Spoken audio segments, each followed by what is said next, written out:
So I'm going to start with what's not a thrombus or an embolus. So these are all postmortem clots, and the classic nomenclature for this, and I literally see these even in scientific publications. There was actually just a systematic review done of chicken fat emboli in 2025. So that was like in the title, chicken fat.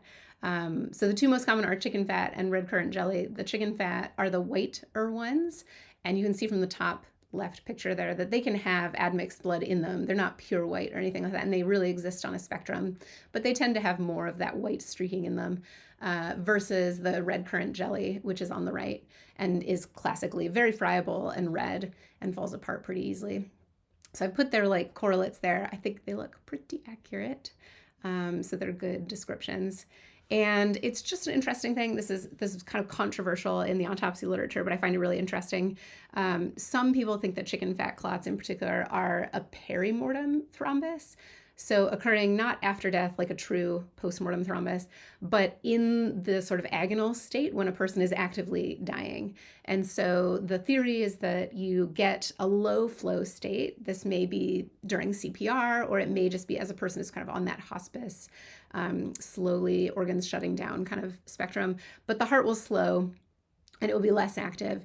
And that will mean that, globally circulation is slowing and the blood starts to separate out because it's not getting mixed up as much. And so you get the settling of the white components and the red components, and you'll get the chicken fat. And that's not actually possible when someone is truly dead and there's true stasis, that they'll stay sort of suspended for a bit in the red currant jelly or the postmortem. So again, it's not proven, but there have been some studies that show that it's much more common to get these chicken fat thrombi when, or clots, as I should say, when the person has had this kind of agonal state before they pass away.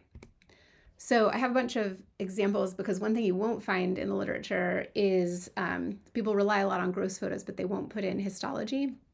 So this is a histologic photo of chicken fat. I just added it into a cassette, so don't worry, I didn't waste resources by putting in chicken fat. But you can see that it's just very homogeneous. It's very light pink because on higher power, it's composed primarily of fibrin. So all of the stringy stuff in the background here is all fibrin, and it can be a little bit more dense, it can be less dense, it can be very sparse, and it can have entrapped leukocytes in it. So we have lots of nuclei floating around, and if we went high power, we would see that's just some neutrophils, some lymphocytes, the usual things. So it can still have that entrapped, and that's why, again, they exist on a spectrum. But it's a lot of fibrin, and that's what's going to give you that white color classically. There was this publication I mentioned, a 2025 systematic review of chicken fat thrombi, or chicken fat clots. Again, see, I'm using the wrong terminology. And they make this distinction that there's two different patterns of fibrin. You can have wave-like fibers, which are above. So they get this kind of, I'm calling it like a mosaic, or like a sort of tiled, like a web of denser fibrin around areas with less fibrin, or you can get this more homogeneous, which is more like the first picture that I showed, and that's the short fibrin fibers, and they tend to be much more just like homogeneous. They don't make as many patterns, things like that. But both are totally fine and represent that chicken fat thing. So this is my last picture of chicken fat, I promise. This is a good example of one that maybe didn't look totally white. It has some areas of fibrin, but it also has areas of just sort of like congealing leukocytes, and then it also has areas of red blood cells. But the main thing to keep in mind as we progress is that even when you get this mix, it's kind of large homogeneous separations that are making broad bands that don't have too much of a pattern to them, and we'll explore some counterexamples. There's not a lot of histology for currant jelly clots. They're typically just red blood cells. They don't tend to survive processing very well, so we oftentimes don't see them at all, but like in smaller vessels where the vessel kind of keeps it contained through processing, you can still see it's mostly just red blood cells, but occasionally you can also get this same kind of fibrin deposition that's very much like a web. It branches off at arbitrary angles, sometimes right angles, sometimes like acute or obtuse angles, but it's pretty random, and again, lots of entrapped leukocytes, totally normal. So those are, histology of non-thrombi, non-emboli. In contrast, we can talk about the gross description for a true pulmonary thromboembolism. One thing is that they're typically smaller than the vessel that they get stuck in, right? Because they've traveled, so they were formed and shaped like the vessel that they were formed in, down in the leg. And that diameter will stay constant as it travels. It's going to make it up through into the lungs, and it'll basically get stuck when the vessels in the lungs start to get smaller. So if it's a very small thrombus, it will make it more peripheral. But if it's a very large thrombus, then it will kind of get stuck more centrally. Even this picture is a picture of a saddle embolus. So it's right at the level of sort of like the mediastinum and where the branching of the vessels into the lungs is happening. So we can see that kind of the artery here is larger than this sort of crumpled up, wiggly thrombus that is sitting there. And then they also tend to be, color is not very useful. So I'll say that they can be a spectrum of the dark red, but they can have tan layering, so they can look a lot like chicken fat ones. But they do tend to have, and this I'll kind of toggle back and forth a bit, this granular appearance. So we can see the shine, the reflective surface in this is kind of stippled or granular. And that's in contrast, if I was to go back, to this really shiny surfaces that we have in both the chicken fat and the red currant jelly. So again, one more look, but that can be really helpful. They also usually are firm, but they can fall apart. So it's really important when we're looking for pulmonary thromboli that we don't disrupt them, that we don't like test by pulling them out. I tend to poke them, but I tend to not like tug, because they can still fall apart even if they're real. They can still come out even if they're real. In particular, if they're freshly embedded, they're not going to be adherent to the wall, and so they can come out quite easily. So it's kind of this mosaic of features, and I think this is what makes it challenging and what makes it so that you just have to see a few to kind of get where your algorithm is going to weigh these different things, because you oftentimes don't have all of these features, you'll just have some of them. They tend to coil up because, again, they're traveling and they were formed in another vessel, and then when they get stuck, there's blood pushing behind them, and so they tend to crumple a little bit. They'll be wiggly, and they will, as I mentioned, come out very easily if they just got there. But if they've been there for some time, then there's going to be this organizing process that I have some good histology for, and that will make it so that they don't come out. So if you find something that really won't come out, that's super helpful, because it means that it's real, and it means it's been there for a little while at least. But if it does come out, again, not totally specific. So the classic microscopy for pulmonary thromboemboli are these lines of Zahn. And I always thought that the ones that I see in practice are a little bit different than the ones that I see in textbooks. So I have one that's really textbook, and you should keep that in mind for like boards, because this is one of the things in autopsy that's super boards testable.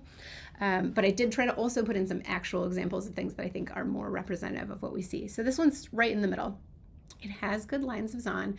And lines of Zahn are alternating fibrin and platelets entrapped. And so you can still have some red blood cells in thrombi, you can still have leukocytes, but the banding you'll see are platelets and fibrin. And they can be really thin, but they tend to have some directionality to them. And that's really important because like I showed, there can be fibrin in a web-like pattern with right angles and all kinds of different sort of angles branching off, and that's not helpful. But when something is laid down in a living person as a true thrombus or embolus, then blood is attempting to pass over it as it's forming, and so you'll get alternating layers of platelets and then fibrin and then platelets and fibrin, because that's literally the coagulation cascade activating and pulling things out to try and make this thrombus to make it thinks it's helping, but it's obviously not. So this is the same thing, I just turned it 90 degrees, but this is a PAS on the left, which will also pick up the fibrin, and CD61 on the right, which will pick up platelets. So if you're having questions, you can't see the layering very well, then it can be helpful to do a CD61, and you'll find that in textbooks and things as well. So this I thought was this is like the most classic example that I had on hand for these lines of Zahn. And you can see each one of these has different lines of Zahn. So this one's kind of like a concentric lines of Zahn. And you can even see that this probably was being laid down over time, because you're getting this and it's growing. And then over here, it's like, oh, hey, and it's going to lay down this way now. And so they don't always go the same direction. They can definitely change. But we can see that in each of these, we've got some directionality to it. And I think that's one of the main skills, is just picking out the directionality and trusting yourself. Because again, it can be, there's a spectrum between this really textbook stuff and then the non-real mosaic right angle type stuff.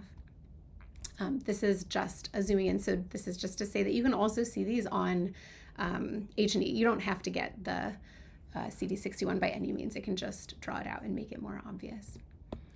This is one picture where I just wanted to point out that the lines of Zahn can also be seen grossly. So we can actually see the layering here on this gross photo. And again, we can see that it probably happened over time, and there were kind of like multiple points because there's sort of like a nidus here, and then there's another nidus here, and then things are sort of piling on over here. So it's kind of neat. It tells a little bit of a story. So I one time, just for an experiment, put in some chicken fat with true thrombus, and I was able to get this CD61 on chicken fat. And so this, again, just reinforces that, especially in these really classic short fibrin chicken fat thrombi, you're not going to have any pattern that looks anything like lines of Zahn. So that is nice. It shouldn't be necessary to distinguish a chicken fat thing with CD61, but I think for learning purposes, it can be fun to really show that. There's other hints when you're looking histologically, and this can be super helpful because sometimes you're just not sure based on the lines of Zahn. The truth is that, like, there's quite a gray zone, and I think I talk about this more than other people do, so maybe it's just me that's confused, but I think it's useful for learning. So the other things that you can find, and these actually help with dating as well, are fibroblasts will start to infiltrate. So once the thing gets lodged where it is, or even if it's a thrombus that's in a native vessel, it'll have that attachment to the wall, and that will be the point through which fibroblasts can enter. Fibroblasts will secrete angiogenic factors, and so you'll get neovascularization, and so you can see very tiny little capillaries over here where we have neovascularization as well. Basically, if you see fibroblasts in something that's intravascular, it must have been either a thrombus or an embolus. It doesn't mean it didn't travel, because fibroblasts obviously don't exist in blood, and so to get in there, it must have been adherent to a wall at some point and given the thrombus a chance for those fibroblasts to come in and start organizing. And they're really the progenitors for all of the organization that will happen, and I have more slides to show that. So that can be really helpful. Also, nuclear debris like this, typically, especially for our cases on autopsy, where, you know, our typical postmortem interval is 24 hours to 3 or 4 days at the most, really. We shouldn't be seeing karyorectic debris. So again, this is kind of a dating thing, but it's also a nice thing just to prove that it's a thrombus or an embolus, because this takes several days to appear. And it's also kind of pressure dependent too, like it's that backwards pressure pushing and making things break up. So very helpful. And there was actually a 2024 paper that was a systematic review and like prospective study where they took surgically excised deep vein thromboses, so things that were taken directly from the leg out, and they found that the most predictive feature actually of whether something was a true thrombus versus a postmortem artifact was the nuclear debris. So very, very helpful when it's there. And you don't want to see just like one nucleus broken up, you want to kind of see this collection of nuclear debris. You can also just see the adherence. So when you get this like really tight junction between, and it can be in part or it can be in full, that can be really helpful and is nice to see. Okay, so those are lots of features that should help us out. And I have some examples at the end that'll like test our, understanding of that spectrum of features. But I do want to mention and just put in here, and this is again on the website, so no need to like memorize it here or even find it here. But we can use all those features as a way to date the pulmonary thromboembolism as well. And that can be really useful from an autopsy perspective. In particular, if they have multiple or they're larger and we want to know if it's the cause of death. So again, early phase, which is kind of like an acute phase, which is up to 7 days, you're going to have the lines of Zahn. You won't have much of a reaction between the endothelium and the thrombus that's there. The erythrocytes are usually preserved, and the initial white cells have pycnosis, but they don't have so much nuclear debris. And we can see some calcification. And usually it's a lot about just seeing the lines of Zahn and the attachment at the edge without any reaction. But then for about 2 to 8 weeks, you'll get a lot of this reactive changes. And so you'll get the infiltration with fibroblasts, you'll get more nuclear debris, and you'll get early organization, which was kind of like this picture here. This is like early organization. And it always happens from the outside in. So you can even see in this picture the gradient, and that can also give you hints. It's not going to be specific. It's not like you can say, oh, this is exactly 2 weeks and 3 days. That'll never work. But you can get this idea of like, okay, if the first fibroblasts come in at 7 to 10 days, well, we've already got quite a bit of fibroblasts and they've initiated angiogenesis, but they haven't penetrated all the way through. So we're very much in the kind of second phase, probably the earlier part of the second phase as opposed to the later part. Then once you've gotten past 2 months, you can get complete hyalinization of the thrombus, and so you'll have diffuse replacement with fibrosis, and then the neovascularization that has started as tiny little capillaries will condense and become larger vessels that are allowing for blood to get through and perfuse downstream tissues.